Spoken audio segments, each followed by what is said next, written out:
Hello, everybody. Welcome to the Leaf Collectivo. Today, another great episode. With me is Will from Customer Who Click. Will, welcome. Hi, thanks for having me. Yeah, no, it's great to have you. I know usually you're on the other end of the seat and things like Yeah. this. Will, for those who don't know, runs probably the best podcast in the space for CRO and for like all things conversion and driving that. Like deep diving with brands and operators and so on, and really understanding. So we're going to put a link on the notes if you have not listening, but I mean I'm sure you guys have are listening, and you'll know who Will is. But today is great to have you here with us. But maybe let's start with like your background and customers who click, right? I mean you guys are one of the you are one of the probably leading voices with regards to conversion rate optimization in the space. So bring a little bit of background for everybody. Yeah, so just I guess the super quick background. So I had about 9 years in-house in marketing, just doing kind of a bit of everything. But I worked in startups. So I think that was really beneficial because it gave me that exposure to everything in marketing. I worked on every marketing channel from SEO to PPC, email, TV, everything like that. And then pretty much every company I worked at, the stuff that excited me most was getting into customer research, figuring out why people weren't doing what they were supposed to do, why they weren't sticking around with us, and then running A/B tests. And eventually I kind of figured out this is what CRO was. So started to look into that more. And then, 5 years ago, just about 5 years ago, I launched Customers Who Click, launched the podcast pretty much the same time, and been doing this ever since for pretty much entirely ecom D2C brands. And it's interesting, right? I mean, I feel like marketing as a whole, very much like technology. I mean, my background is as a developer, but it's all about curiosity, right? It's about asking questions, like the infamous why, like why, and we're trying to answer those questions over and over. And marketing is all about hypothesis, about what we believe people wanna, will be driving it to a way. But it's almost like we like to say at Leaf, the customer journey goes from like the ad click to purchase, or from like the search prompt to purchase, and everything in between is should answer the question why. But oftentimes you start with a clean sheet, and then you go into it. And I would say like you're probably doing conversion rate optimization right from the get-go, because you're starting with a hypothesis of what things should look Yeah, like or do. I suppose maybe not every brand, well, probably every brand starts with that why, right? If you've got a founder who launches their own skincare because they had a problem, they had that why, right? So they started with the why and developed that product, and then that normally feeds into advertising and things. Even if you get someone who doesn't care about the product at all, really, they just saw that gap in the market, there's still that why there. And you mentioned your background was development. So obviously my background's always been marketing, but I've worked very closely with developers my whole career. One of my best friends is who I've known my entire career is developer, and they introduced me to that kind of 5 whys. And so constantly asking like, this thing is broken. Why? Okay, well, because this is happening. Why? Because this. Or if you're developing something, why do we want to do this? And I really like that from a marketing point of view as well. Like, why would someone click this ad? Why would someone make this purchase? Like, why are they going to do these things? And then we get into the problem piece, which is where CRO, conversion rate optimization, comes into it. It's, we have this problem on our website. Why? Like, why don't people add to cart? Okay, because they can't find the right size. Why? Because no one's clicking on our size guide. Why? Because it's hidden halfway down the page, right? So you keep asking these why questions, and it gets you to that point where you can actually do your optimization and start making fixes. So on that veneer, what is CRO? Like, what is CRO today? Right? I mean, and probably in a lot of people's minds, they probably would have heard that legend story about Google and their 5,000 shades of blue. Yeah. uh, what does CRO means, and also like from the anchoring of direct to consumer brands, right? I mean, what does CRO stands for today from your view, right? I mean, and especially for brands who are already out there, like probably past their product market fit and actually in the market. Yes, I think there's two ways of looking at it. I think CRO means different things whether you're B2B and B2C, basically. And a lot of the blogs and articles and advice out there is more on the B2B side, right? It's generating leads for a SaaS business and things like that. And there, conversion rate optimization makes sense because generally we are looking for someone to create an account, sign up, submit a demo request, that sort of thing, where the only thing you care about is the conversion. On the e-com side, doesn't work like that because there's so many other metrics that come into play. Even as simple as just when you're thinking about that purchase, you've got conversion rate and you've got AOV, right? If you want to raise conversion rate, you've still got to pay attention to what's happening to AOV over here, because if that starts to come down, you've got to think, well, are we making money? And same thing the other way. And then you've got to ask yourself the question, for certain brands, we don't care about AOV so much. We're happy to let that drop because we want new customers in, right? Because we know that if we can get people in and get them to try the product, their lifetime value will be good. And so that's the other piece you've got to think about, lifetime value, right? If we're converting people, are they sticking around and spending money, or are we profitable? Then you've got things like returns, right? If we improve conversion rate with something, do we then increase return rate? Because if we do that, we're worse off because returns cost money. So the way we look at it is more customer revenue optimization, right? Everything we're trying to do is trying to make sure that you're getting as much revenue or profit out of a customer as possible, and whether that's getting more people to spend more money or the cost of servicing that customer is lower because you've done something like loads of people are complaining that they're always out when their delivery comes, and DPD chucks the box over the wall or whatever, and so you say, well, actually, let's look at our product. Could our product fit into an envelope and go in the letterbox? And so not only do you get, it probably won't affect conversion and AOV that much, but it'll probably improve lifetime value. It'll reduce the number of people who phone up and say, where's my package? DPD have sent me this picture of a box on a floor somewhere, right, as they do. But also you can reduce your cost of fulfillment because the envelope's going to cost less and the postage of an envelope is less than a package. So there's a lot of different things to think about. And that's why, we view it as customer revenue optimization, because even if you're just looking at that on-site testing, conversion rate optimization still doesn't really make sense. And actually, this is interesting because having a handle on all those different touch points, but also all those different KPIs, and sometimes it's difficult. Something like returns, for example, and spikes on returns. Returns is such a, I don't know, it's like such a taboo topic, in the direct-to-consumer space, because nobody likes to talk about it. Everybody has it, and and people don't like to compare notes on it. But it's interesting because this is something that we have in the Answers platform. We've made that available to, for brands and for us to see, the periodic return rates. And despite the fact that we cannot control or influence to a certain extent returns because that's a product play and it's a handful of things, having a handle on those spikes and an understanding why there are spikes on returns, why those returns are happening, and being able to put it front and center with everything else. It's not just one thing that you look at on a monthly basis and go, oh, what was our return rate this month? It's more like being able to be on it, on it, and then understanding, right, like, is this because, to your point, right? I mean, it's like, what can we do to improve,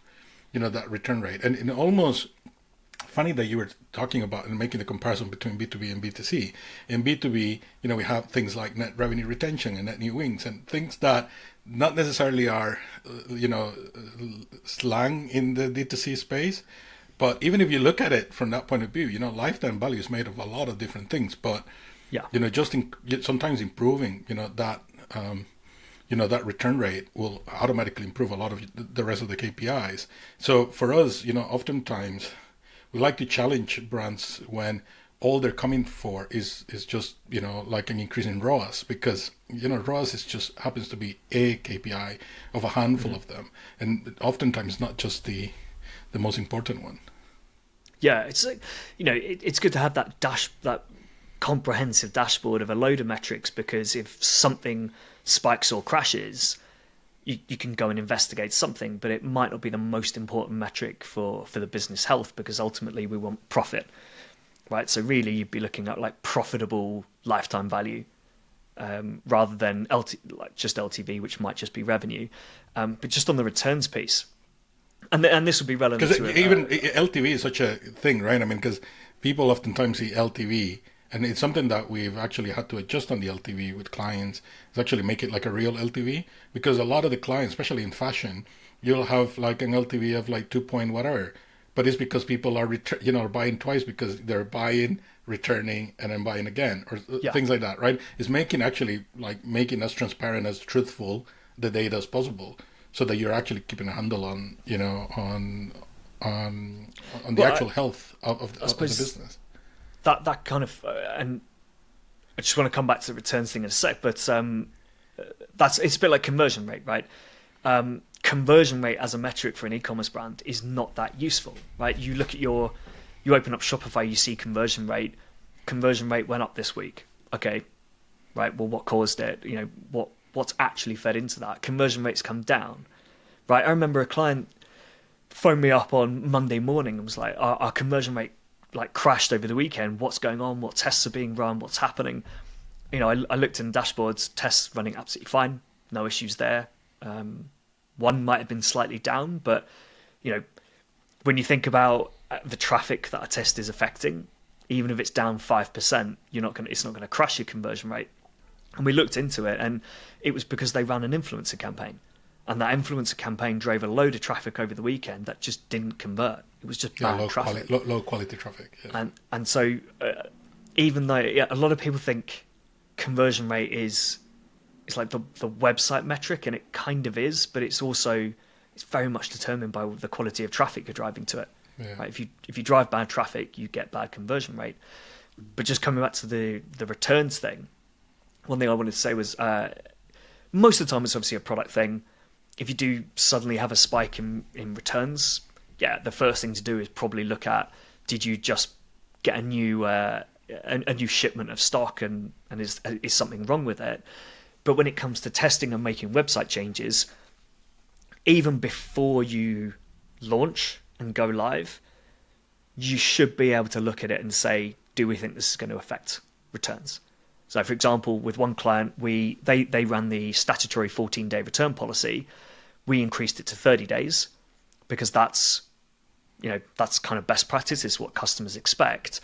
Obviously, we're going to keep an eye on return rate there because we're allowing more people to return for longer.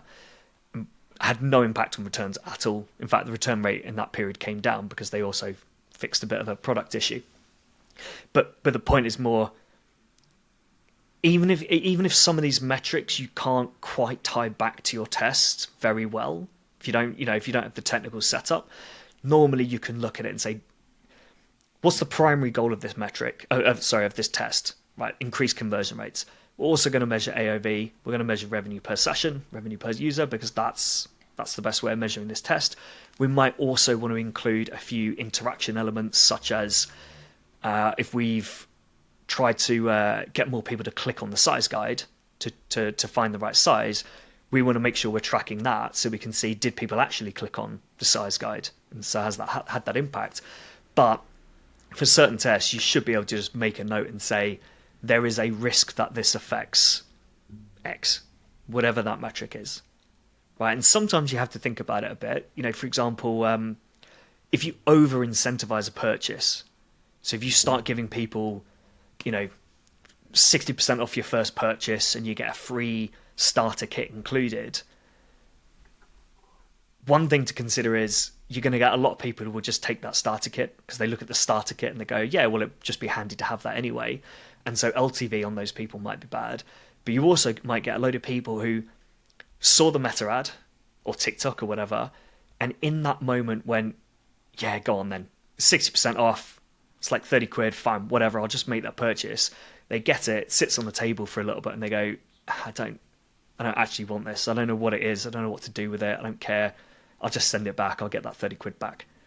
Right. So even things, yeah, we've seen over incentivizing that first purchase increase returns rate because, yeah, you just end up with people who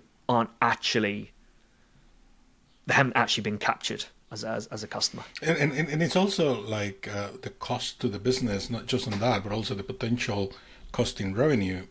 Something that we saw a couple of Christmas ago with one of our brands is we did a whole modeling about understanding what was the right discount percentage to go to market with, because they were used to, just a regular like 30, or like the other way around, 15, 20, 30, like as its stock, starts to dilute. But, like there is also this element where people are already expecting some of that to happen, especially if you've already done it and, you're kind of like used to, be running with those. And something that we did is like, we're actually, rather than going like 30, like 15, 20, 30, it's better just to go with like 15 from the get-go and just like keep it there, for the whole period of the promo season. And then we model, what actually we would be looking. And actually we realized that by keeping 15 rather than, like staggering up, we were able to drive significant uplift in revenue compared to the last period when, those elements have been used. And it's almost like understanding what the effect of those elements will be rather than, and, you would be surprised how many people actually sit down on a spreadsheet and like run the numbers and then like figure actually how are they gonna get to. But again, as with everything, you kind of have to be intentional and actually, have at least an understanding of what you're expecting to happen on the other end, and then go back to the table and say, did we accomplish that or not? Yeah, I think a lot of people, if they are struggling, a lot of people do resort to just increasing the discount, trying to get people through with a discount. And we saw it in I worked in gambling for a bit, and so we had our introduction offer, which was advertised. Everyone would get it. If you didn't convert immediately, so if you didn't sign up, deposit, and play, you basically came into my team, which was responsible for email nurturing those people and some of the on-site experience and stuff. And what we found was, when I joined the company, it was basically you'd get an email campaign which was, a little bit of nurturing. Here's your welcome offer, and then a few days later it would be like your classic abandoned cart. Really, here's another £10 bonus cash. Here's another £20 bonus cash, and that sort of thing. And when we kind of did the analysis and ran a few tests on different values and things, we found there was diminishing returns in conversion rate the higher the discount went. So actually, we were just giving more bonus cash away to people who would have converted anyway, if it was £10 or £20. And I think a lot of brands get stuck into that as well. So, I've seen brands who, we speak to and they say, well, our conversion rate wasn't very good with a 10% discount, so we upped it to 25. And it's like, well, but there's other problems, right? If a 10% discount's not going to get them over the line, do you really want someone who's only willing to make that purchase because it's 25% off? Really, we should be getting them thinking, I like this product so much. I think it's going to do what I need it to do. This is going to change my life. I want to buy it. Oh, awesome. For my first purchase, I can get 10% off. That's a nice little bonus, right? It should be the bonus, but I think a lot of brands treat it as the thing that actually gets people to buy. That's actually a very interesting point. I personally hate those, kind of like dialogues, like pop-ups that says, give me your email, I'll give you 10% off. And it's a personal choice. But also, if I really like the product, I will pay full price. And I know, right, that I could get it for 10% off. But I also, I'm sympathetic to the person sitting on the other side, on the brand. And, for me, like that £10, or like the 10% off is not a material difference for me. And I would rather pay full price because I know I'm not going to go back as a customer, probably, right? Because what I wanted, or what they offer, there's that one thing, and that's the one thing that I wanted, But almost people like it's like a cookie cutting thing, Like every site you land these days, boom, pop up, give me your email, I'll give you 10%, Like rather than really looking at the experience of the customers who are who are visiting your site. And some industries, if your product genuinely isn't that different, and you are kind of competing on price a bit more, yes, okay, it makes sense. But again, there's things you can do on your website. So footwear is a good example, right? Footwear retailers, they're dozens of websites all selling the same products, and so if I can get my Converse or Vans from 2 different websites and one is cheaper, I'm probably going to lean towards the cheaper one, but there will still be some other things I look for, right? Obviously, shipping comes into it because that's a price thing. But if one of them offers free returns and one doesn't, I'm going to go with the free returns. If one of the website is more nicely designed, I might just go with that one. If one website has live chat, right, and different people have different criteria for this, right? Some people, if they know that, if they feel that if there's a problem, they can speak to a real person, that's something that will get them over the line. They don't need the extra 10%. And then you've got brands in industries like skincare, for example. I have a moisturizer that I use, which I've just found. I used to have eczema when I was a kid, like really bad. So in winter, my hands would just split apart. It was awful. But I found this product, Aveeno, and it's like basically cured it. Even in winter now, I don't really have that problem, but I do use the moisturizer every day. A brand would have to put a message in front of me saying, you know how like the Essence Vault does with perfume and scents. They would have to say this is a replica of Aveeno and it's 50% off for you. That will probably get me to try it. But if Aveeno, like I'm not going to go look for a 10% discount from Aveeno because I know the product, I like it, and that's the same with a lot of skincare, because it's one of those things where once you find the product that works for you, you're not going to risk anything else. You're not going to waste your time placing an order, waiting for it to turn up. You try it out and then you go, oh, damn, it doesn't work. Cool, I'll just go order from my usual place again. Right? And another example of this would be my girlfriend just placed a big order from her preferred skincare company, same one she always buys from. She complained to me at the time, and she complained to me yesterday when she got the order, that the website experience is just so annoying and bad, but the product work. So she will spend, I don't know how much she spent. I want to guess 150. It's probably more. But she will happily spend this money because the product does the job. She doesn't need a discount to make that purchase. She might have done for the first one to give it a go, or she might have just gone on a recommendation, quite likely. But yeah, a lot of brands, they just, even to get that repeat purchase, they just focus on the discount rather than thinking, did these people get what they wanted from our product? If so, they probably should just buy it again. There's no real reason for them to need a discount to buy it again if they like it and it actually solves a problem for them. What in your experience, like, and again, right? I mean, I think we were discussing this off camera in terms of where does CRO comes into play in terms of in the life cycle, I guess, for a brand, or like the stage of the brand where it actually makes sense to bring, like a professional like you guys, in place, or start thinking a little bit more than that.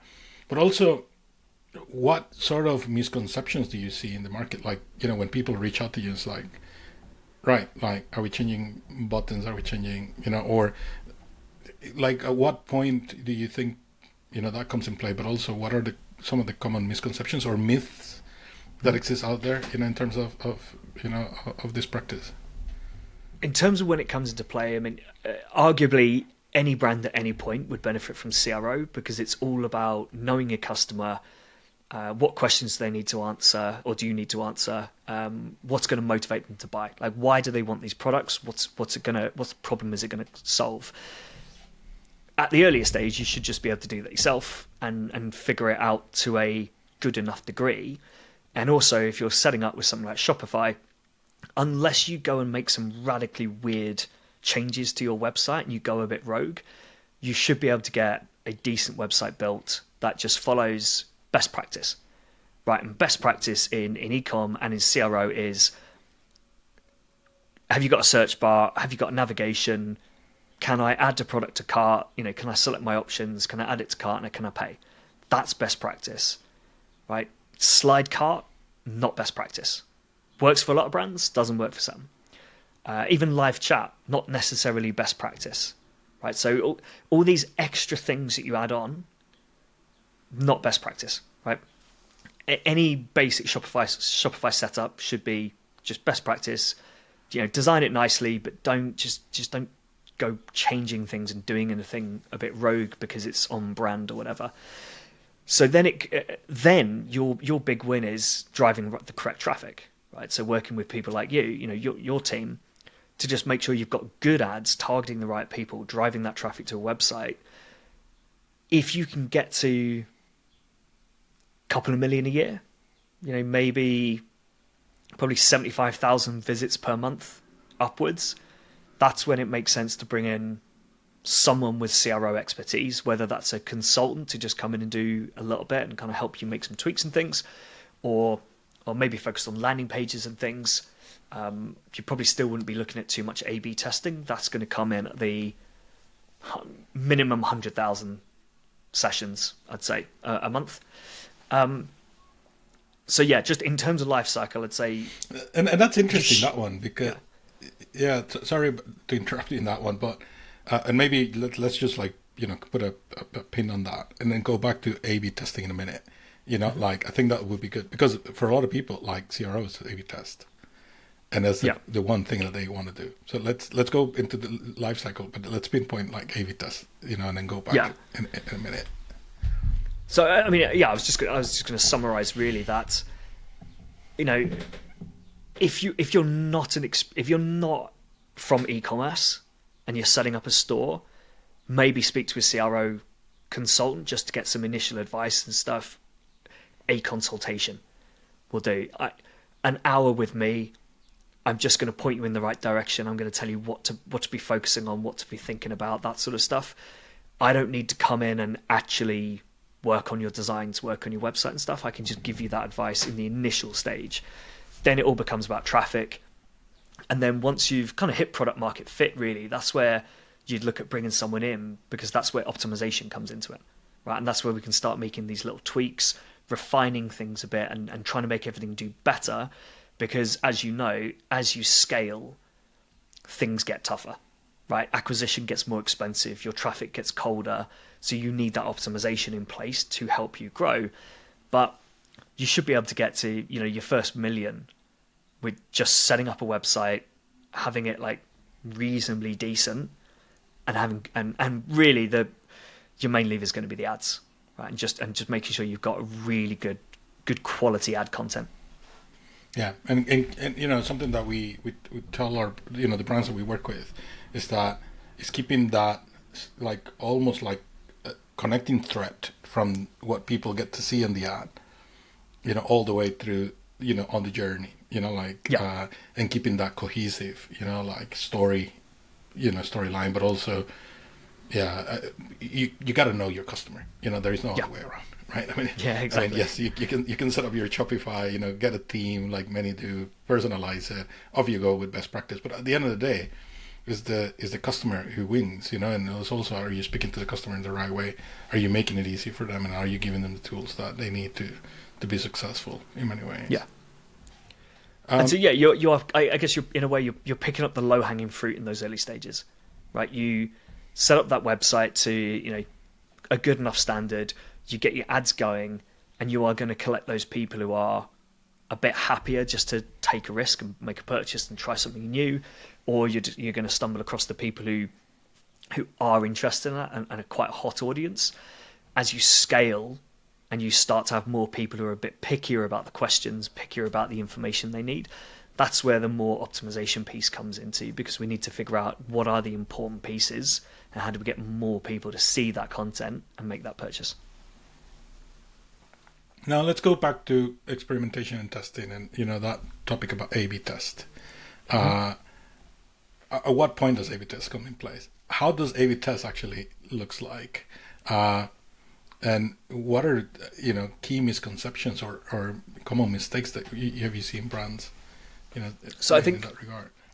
there's two big ones that I've been thinking about a lot recently. One is that CRO and A/B testing is really focused on on UI, so button placement, button colors, shifting stuff on page. When actually the biggest wins come from messaging and information that people need.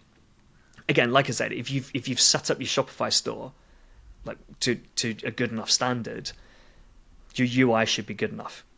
There's always room to make improvements, but you change your button color, if you might get a 0.03% improvement. It's not going to move the needle for you. Going back to what you said about Google's got the traffic to be able to test button colors because a 0.03% increase in conversion rate or click rate on those buttons is worth millions to them, right? It's not to most e-commerce brands. So at the basic level, unless you've gone rogue, UI tweaks not going to make too much difference. So we really focus on messaging and again, just understanding your customer, giving them the information they need to then just click through and make that purchase, right? And the second one has gone from my head. Like kind of like misconceptions or common errors, in many ways that people get around A/B test. Another kind of, I don't know if it's a misconception really or just a mistake, and that's that the A/B test or the purpose of the A/B test is just to get a result, right? So you run your A/B test, you get a plus 3% increase in revenue. Cool, move on to the next thing. Or you run the A/B test, you get a minus 3%. Okay, that didn't work, move on to the next idea. If you do that, you're wasting so much time and resource. It's ridiculous, right? If you've followed the right process to decide what to test and how that test should be run, and it results in a negative, you should be reviewing that and saying, well, why? Why did this go wrong? Why did all our research and everything we did tell us to do this and we were wrong? Right? And I'm not going to go into segmentation and stuff. Obviously, you would look at whether it's affected PPC traffic differently and meta traffic and all that. But let's say overall it's a minus 3% or minus 5%. You should be looking at saying, okay, what went wrong? What do we do better? How do we turn this into a winner? And some of that could be, do we do the opposite? Right? Do we, people responded badly to this thing, so what's the opposite of this? Maybe they'll respond to that instead. It's the most value you get from CRO is the learning from everything you do. Right? It's almost like the plus 3% revenue is almost the byproduct. It's the bonus. Cool, we made some more money, but we now know people like this thing, so let's keep going in this direction. And that's why when we test, we advocate for, we want big swings, right? A 3% increase is nice, but what I want to do is I want to run a test that's going to get either a plus or minus 10%, right? Because if it gets plus 10%, great, you're now making more money, but also we know people respond well to it. At the same time, if it's minus 10%, okay, negative, but now we know that people respond negatively to that, and we can start making plans accordingly. Yeah, you want to aim as black and white as possible rather than the tiny shades of gray that doesn't really tell you much because, it can happen that day was raining and it's like, it affects the mood of people. And then suddenly, what's actually I think to your point, it's like what actually, it's a success, right? I mean, I think to your point, success is actually either up and down, but it has to be meaningful for you to actually learn something, So then you can say whether people responded, whichever way they responded, okay, we know people react to this, so let's iterate on it. Let's work on this. Let's see what we can do. And that's also why, I'd suggest testing pretty much anything you want to change in a website, whether it's UI, UX, images, messaging, or even your promotional offers and your bundling and all that, or subscriptions. Right? If you want to turn your business into a subscription business, or if you're not sure if it should be a subscription business, test it because the data will then help you make a decision. right? If you add a subscription option to your page and you see a conversion rate drop of 20%, that should tell you something. And the answer shouldn't be people don't want a subscription. The answer is more likely, why has the idea of a subscription put people off? Again, coming back to the why that we talked about, right? Have you found brands being precious about those tests? Like, I remember personally back in the day when we were, we had our own product, thinking, oh, but if we do that, like, what happens with like the people that we're gonna lose to the experiment or whatever? Like, we're never gonna get them back, and you kind of like become too precious. And then we had to go through a process to like detach ourselves from it, and knowing that you're still gonna, you're still not gonna appeal to everybody, and then you might be able to get an opportunity to bring them back. But do people become precious about, especially if you're aiming for big swings, because then that means that the change is meaningful enough, for you to aim that reaction, right? Is that something that you've experienced, or not really? There's a couple of things to consider here. So let's say it's a brand that wants to be a subscription brand. They have a subscription offer. If it makes sense as a subscription offer, I'm probably not going to come in and say, let's test removing it. Right? More likely, I'm going to say, let's test a strong acquisition offer for your subscription. Right? Are you familiar with Space Goods? Yeah. Right. So their acquisition offer, so you get the choice on their product page of a starter kit for £39 or subscription, just normal subscription to the product for £34.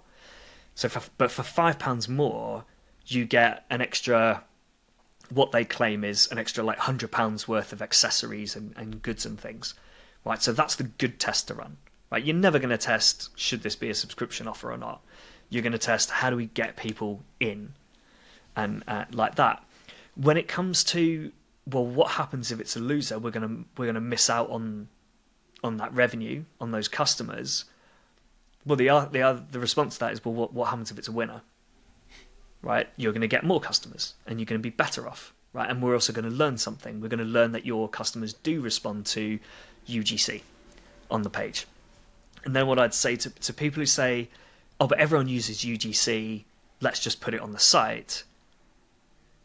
Well, then, firstly, we're not going to learn it. If you just put it on the site, we don't learn anything. We don't learn if people like this or not. We don't know the impact. So we don't know if there is that plus or minus swing. And also, we don't know if that plus or minus swing is big or not. Right? So, firstly, we're not going to learn anything from this change. But also, we're not going to know if you're now losing money. Because when you look at the data, it's really, really difficult to tell if that change has made a positive impact or not. Because, well, for most brands, because let's say, against benchmark, 50% of people who visit the website view a product page.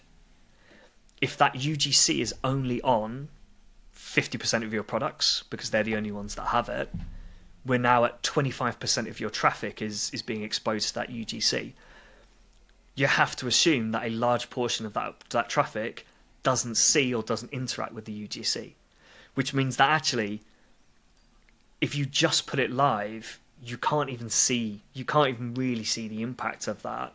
You can't tell whether it's making you money or not. But for brands that are big enough, if it's making that 5% change, that's making you money. Right? But on a day-to-day basis, just looking at your Shopify conversion rate, you can't really see that 5% change. So that's why we test, because we can say, okay, we can definitively say introducing this on these product pages has had a 5% improvement. And the other thing to consider, as I mentioned earlier, is it might not be a conversion rate, it might be your AOV. So you might make that change, look at your conversion rate and go, well, what's happening? When actually your AOV goes up. And I've just been reminded of an example that Johnny Longdon shared a few years ago on LinkedIn, which is you might make this change and your conversion rate might come up, but you don't know, because you didn't test it, you don't know if just on that day or on that period your conversion rate was going to be here anyway. Right? So the obvious example would be Black Friday. Right? You make this change, your conversion rate goes up, but actually because it's Black Friday, your conversion rate might have doubled just naturally. but actually the change you've made has held you back a bit.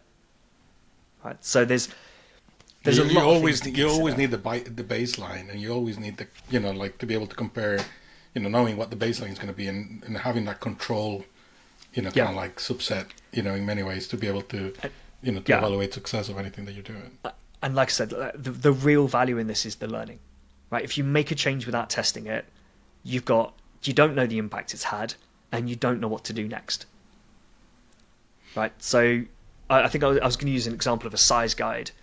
Maybe that's not the best example for this one, but let's say you introduce a new size guide on your website. You don't know the impact that's had. You're assuming the conversion rate has gone up, but because you're not testing it, you don't know how many people click it. You don't know if you're not measuring if people do click it, do they convert better? And so therefore you don't actually know, do we need to improve that size guide? Right? Because what might happen is you add it to the website and people go, like it's a footwear website, right? People think they know what size footwear they are. So they look at the size, they see the size guide there, but don't need it and don't click it.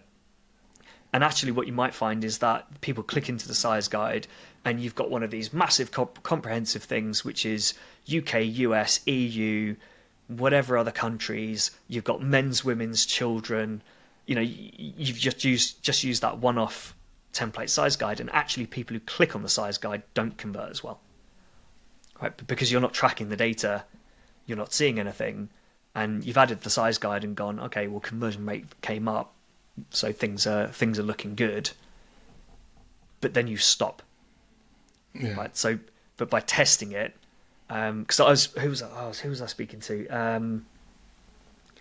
It was a shirt company, so this was more fashion fit. So I said, well, the first test, you've got your Find My Fit quite far down the page after all the options. So basically, people are going to select all their options first anyway. We know from the data, from the tool, that if people use the tool, they convert better. So the first thing I want to do is test putting that tool at the top of the page, right? But then we also have to track how many people click it. And if the people it's not click just about it, being there, but it's actually who interacts with it, and then because again, you might see a change in your conversion rate by just moving it, but you need to look at if it's in this position, because there's kind of different mindsets, right? The people at the top might just click it and go, just to get in there quickly, and then they get their size. And I did this. It gave me a size that I thought, a collar size that I was like, that's too small, surely. I know I'm a 16.5, and it said, no, you're 15.5 because you've lost weight. It kind of caused me a problem because I didn't want to buy a 15.5 because I thought that would be the wrong size. So I then went through the process. Yourself.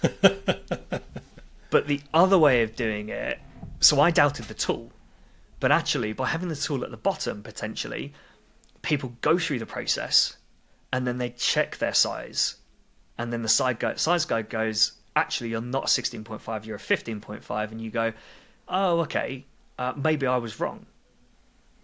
And right, and I'm just hypothesizing here, but I'm just trying to make the point that or even like you can a lot of this is hypothesis, because as you were describing this experiment, the way I would have thought about it is, if they're putting this size guide at the top, it might be that like their sizing, is different, that like they're making they're making a focus on go and give it a go, before if you already bought from us, it's like Michael Kors, right? They use a different kind of sizing to anybody else, and and it's like, if you already know which size you are with us, then great. Otherwise, like you're better off stuff with our size guide. Yeah.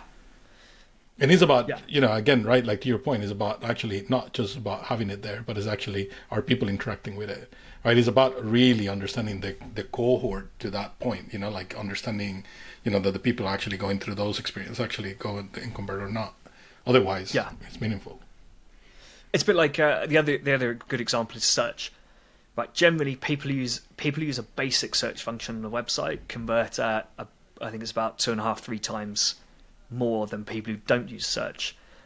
Obviously, there are people who are never going to use search; they're not even there to buy, so they're not going to search. People who use rich search tools, we've seen them convert, maybe 8 times better. That would kind of tell you that the best thing to do is on your homepage, just have a massive search bar and really get people to use that. But it doesn't work that way, right? That's not how not everyone is going to shop like that. So it's just that's but the also other it's thing about you've got to the consider as understanding well. that people who actually go for search and uses, it's people who come with intent, so Yeah, they already they have know the what they intent in want. mind, they already know what they want, versus people who are coming and browsing, Yeah, or they landed there because of an ad and then they end up browsing or whatever, right? Again, it's about understanding the intent of customers who come to your site. and then you've got to look into, well, for those people who don't have the intent, you might look at the search results and see that people are searching for like helpful queries rather than a product, right? So you might go, no one searches because they don't know what they're looking for in our product range and stuff. If you look at the data, you might see that actually people are searching for things, you're just not giving them results. So, I mean, And it's interesting that one everything we do because, comes down to data. it's interesting, and I wonder how AI and people's interactions with LLMs are gonna suddenly change the way they go about discovering new products and whatever, right? I mean, OpenAI just announced that they're integrating Shopify into their LLM so that they will be able to recommend products to people and then allow people to check out right on the tool. But to your point, right? I mean, people are getting used to we're going through a completely user experience change for a lot of customers, whether it's text-based or voice-based, but almost like what the impact of that will be in the customer experience, in the way people actually go and discover new products.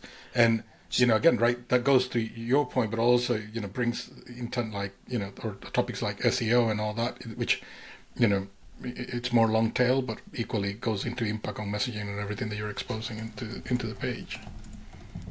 So just one point on the OpenAI thing. I know there's been a lot of LinkedIn posts about OpenAI and Shopify changing the game. You'll now be able to you do your shopping from ChatGPT. There'll be no reason to come to a website and blah blah blah.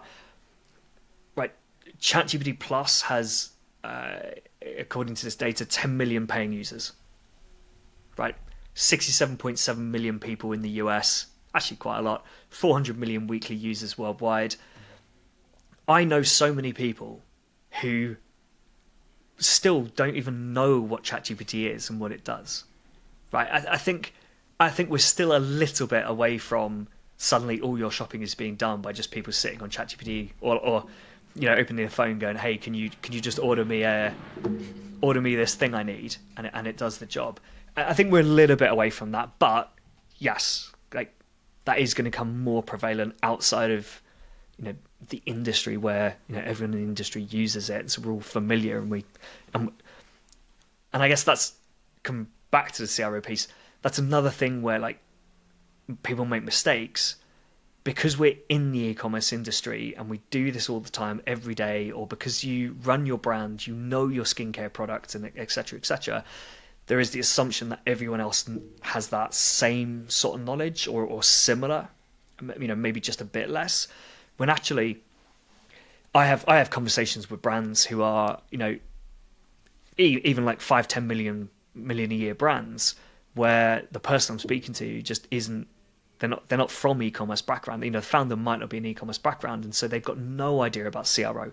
They've never heard about landing pages, which to me is just but surely you would have a landing page. So I think, set expectations. I think we're a couple of years away from a notable amount of shopping coming from AI, really. What tools, or do you obviously if you're full on the journey and a brand is working with somebody like you will have your own stack of tools that you will bring in depending on the on the job at hand to be done, but to get started, like, and we were talking earlier about how clarity is just becoming, more and more, kind of like standard in a lot of people's, stacks. But what do you think are one of those early tools, like Clarity, for example, if it is, that gives people that first entry to start understanding their customers, to start understanding their customer journeys, or how people are actually interacting and whatnot, and is it useful, or is it gonna is it gonna confuse people more, or when they should start looking at those sort of things? So for this, I'm going to consider brands doing, probably like 5 million a year plus, just because beneath that, you're probably not going to benefit so much from the heat mapping and session recordings, just because, like I said, you should have a good enough website, and any customer feedback or customer research should be like, you should be in that position where you can just reach out to everyone. It's easier to gather that information because you haven't got as much data to collect. So for the brands doing 5 million plus, Microsoft Clarity for the heat mapping, something like Shoplift, Intelligems, Visually for A/B testing.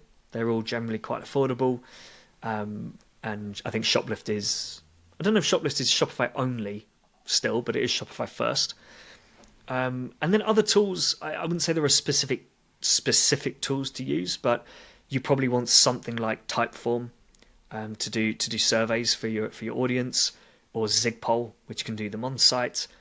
There's a few things like bundle tools, slide cart tools and things like that, but they are more the getting into specific problems. But when it comes to kind of figuring out your website, Google Analytics, Shopify Analytics, Clarity, some sort of survey tool,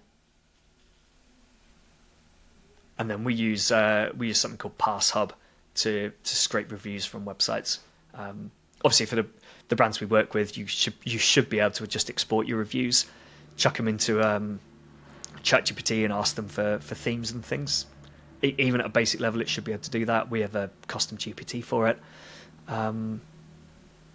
That's probably it. I don't think you need to overcomplicate it. It's really easy to get into that. We need product recommendations. We need a merchandising tool. We need search. We need this and that and slide cart and all these things. And actually, most of this comes about because people have heard about these things. They've heard they're good and they just want to install them, rather than looking at the data and saying, where's the problem? And therefore, what do we need to fix? So one other tool would be a landing page tool. So something like Replo, Shogun, something like that. That's interesting. People often think that they need stuff, like they just like keep adding and adding, and because it's also has become so easy for you to install apps from the App Store, Mm-hmm. And this is something that we've discussed in the past. Suddenly you have this Frankenstein of store, just because you can. Like recently we were auditing, a site for a client, and they had 75 apps on their Shopify store. Yeah. Okay. Some of them, were like duplicate functionality and stuff, but they were in use. It's a quote unquote thing. They were all turned on, right? So like not only they're bloating, like the store, but equally, and recently with another customer, like. Again, it's one of those things where, it becomes like a wish list or like a Christmas list of sorts. Oh, can we add that? Can we add that? Can we add that?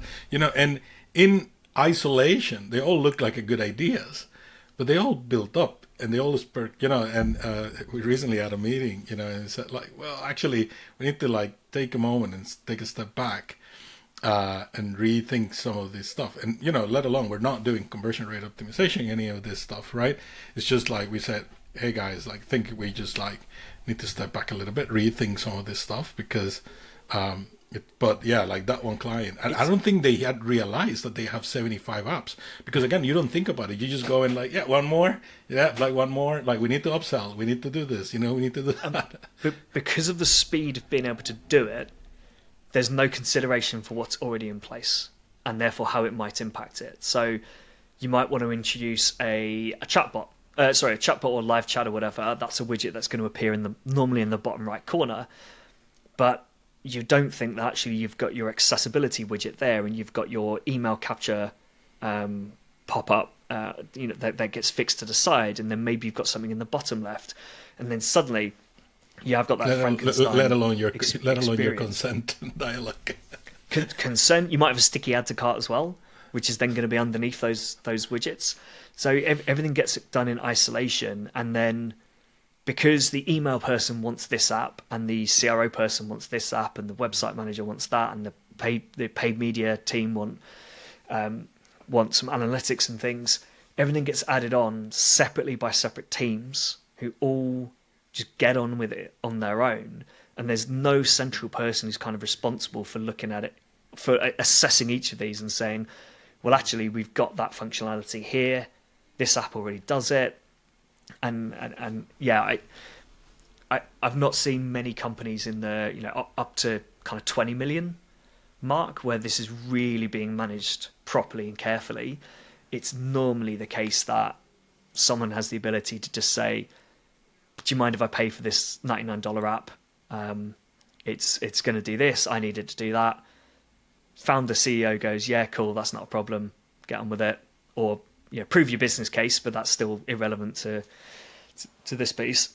Suddenly you've got a new app on the website. That team goes away. No, you sack your agency or whatever. They are no longer using that app, but no one's using that app. New agency comes in, maybe installs the one they prefer. Maybe switches off the one that was in use, but doesn't have it removed from the website properly. And that's where it all just starts stacking up, and you're paying for multiple apps that do the same thing. You're paying for apps that you don't use, and you've got code on the website from apps that you don't use. That is just causing. Yeah, we have a customer who's actually very good at that. On a quarterly basis, they're doing an inventory of apps. Understand the impact. They also not only do an inventory, what's working, what's not, but also what we don't need anymore. And then they're constantly pruning. And I think that's it's a really, really good practice. To be doing that. We do it. We do it as well. Having as a having that one owner, but also understanding whether that something works or not, and then before moving forward to the next experiment, is understanding, should we clean up, before we go into the next one, and then looking at those things.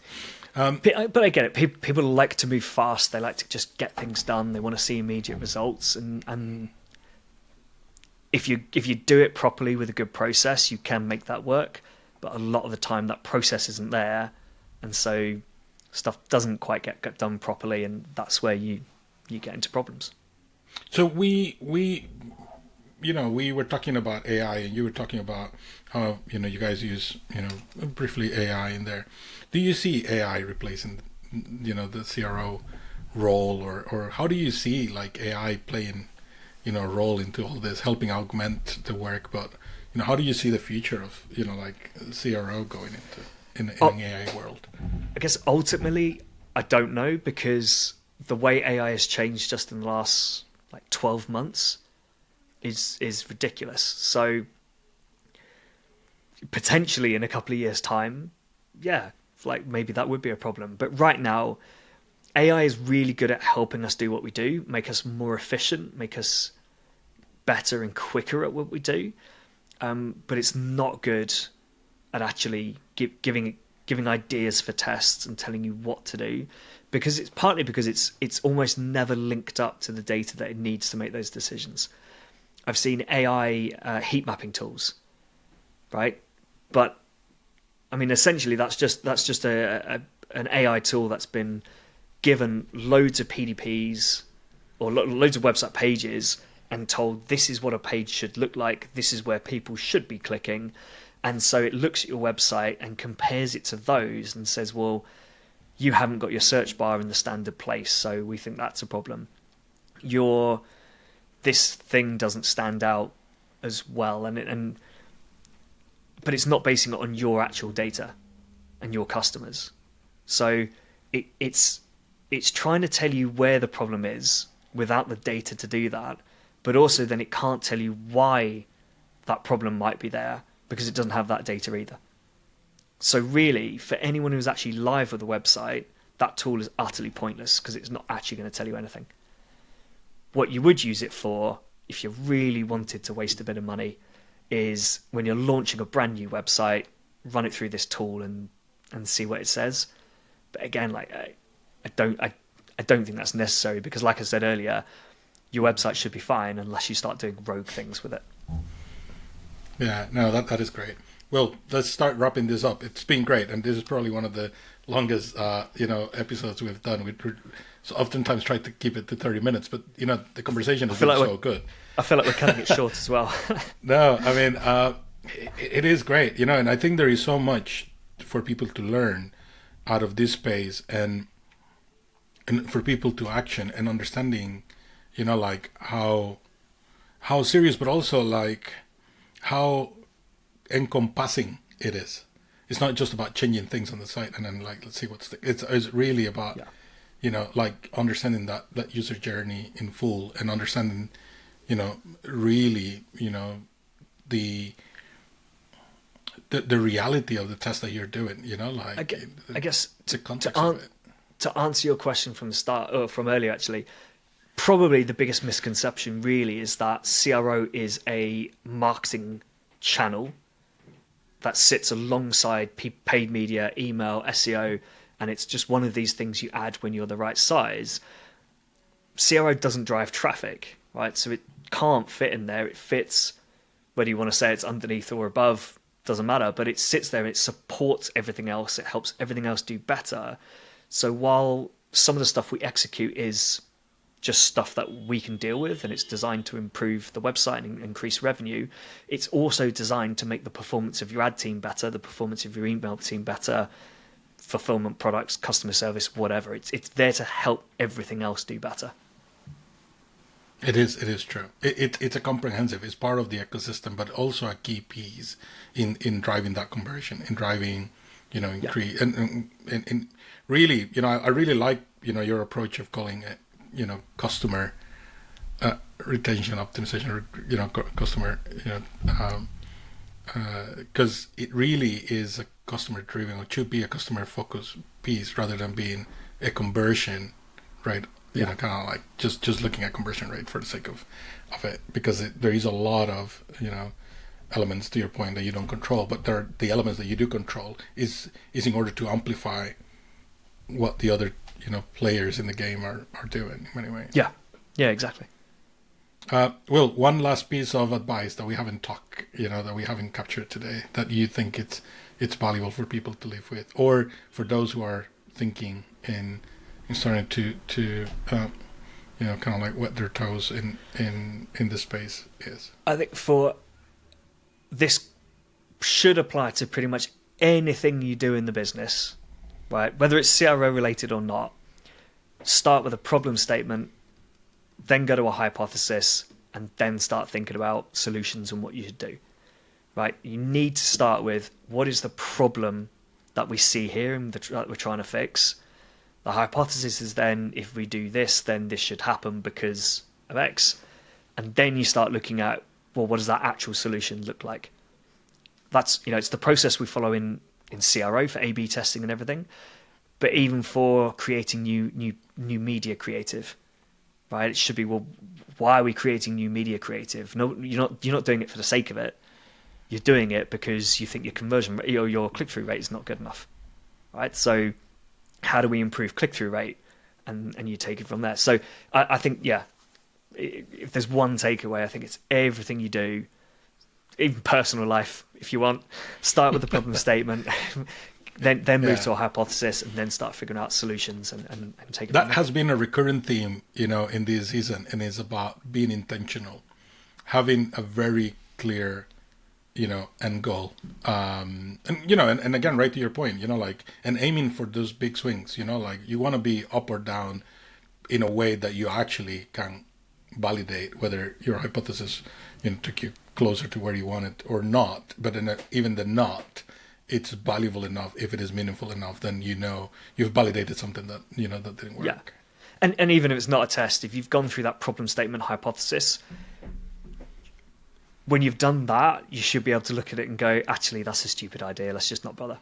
Or it's not even, not even a problem, and a big enough, or it's not a big enough problem to yeah. justify, pushing it through. Because again, oftentimes, when you sit down and you think about, about it, you might realize that it's not as big as you thought, or it can be an opportunity for actually, again, going back to the 5 whys or 6 whys or however many whys you want to put in through, it's about really dipping, like digging deep into why is it that you want to push something, and then how do you go into answering that. Yeah, exactly. Will, it's been a pleasure. Thank you very much for making the time. I really enjoyed this conversation. I think it's packed with a lot of knowledge, and it's almost like a masterclass for CRO today. But also, it's about how to approach a lot of things, including life in itself in a more intentional sort of way. Yeah. But actually looking at how to improve it in many ways. Yeah. Thank you. Well, thank you so much for having me. Yeah, really enjoyed it. Thank you. All right. Right, everybody. This is the Leaf Collectivo. Hope you have enjoyed this episode as much as I did recording it. And yeah, really looking forward to see you on the next episode. Thank you. Bye.